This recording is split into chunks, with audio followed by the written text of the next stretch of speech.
Tanghalian na, aba mga kapuso, ano ho ang ulam ninyo? May gulay ba dyan? Kasi lumabas sa isang pag-aaral ng UNICEF at World Health Organization na maraming kabataang Pinoy ang hindi daw masyadong kumakain ng gulay. Kaya naman, tinanong po namin kayo kung paano ninyo ine-engganyo ang inyong mga anak o mga batang pamangkin kaya para gumain po ng gulay. Ito na ang mga suggestion. Para po kay Romart, hindi raw makakagamit ng cellphone ang kanyang anak kapag hindi kumain ng gulay. Halos pareho naman ang ginagawa ni Haleco San Wilfrido pero sa kanya off ang wifi. Si Anthony Partible naman, sinasama ang anak sa panonood ng cooking vlogs para ganahan lalong kumain.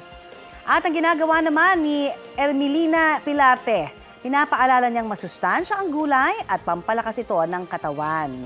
Kaya mga kapuso, makisali na po sa aming online talakayan sa iba't ibang issue. At kung may mga nais din po kayong maibalita sa inyong lugar, mag-PM lamang sa Facebook page ng Balitang Hali.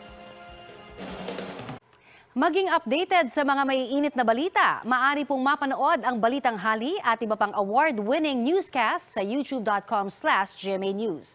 I-click lamang ang subscribe button. Sa mga kapuso abroad, maaari po kaming masubaybayan sa GMA Pinoy TV at www.gmanews.tv.